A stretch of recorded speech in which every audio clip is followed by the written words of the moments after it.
If you drop out of school or pause your study at Canada for a period of time, and now you're trying to extend your study permit using a new school offer, this is where most people get rejected for their study permit extension. Why? Because the visa officer is not only looking at your new offer, they are asking one very important question: why we should trust you again as a student? And you can provide your answer with a study plan. First, you must clearly explain why you didn't finish your previous program. Be very honest and structured.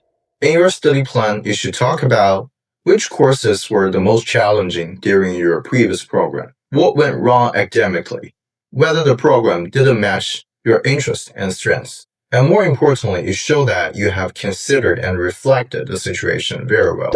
Secondly, you should explain in your study plan that why you choose this new school and new program.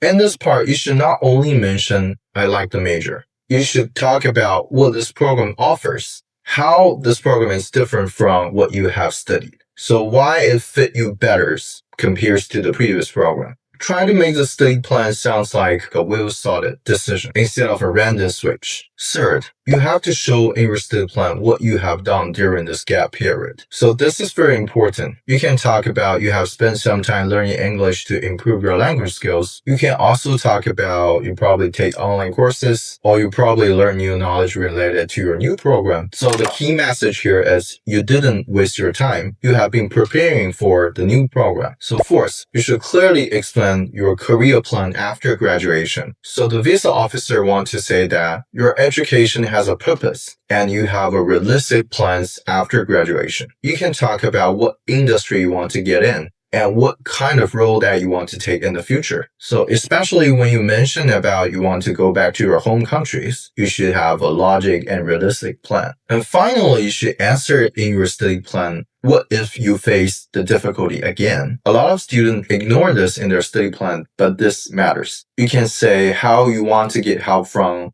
your academic advisor, your professor, or how you will utilize the educational resources at school and how you want to manage your time better. So this shows now that you have a strategy to cope with the difficulties that will happen in your study. So overall, you want to prove just one thing. So you are no longer that student who have failed before. You are now someone with very clear goal, preparation, and also realistic plan. So if you have all of this in your study plan, you can get it approved. So if you have any question about your study plan extension, you can contact us by sending us a message. Thank you.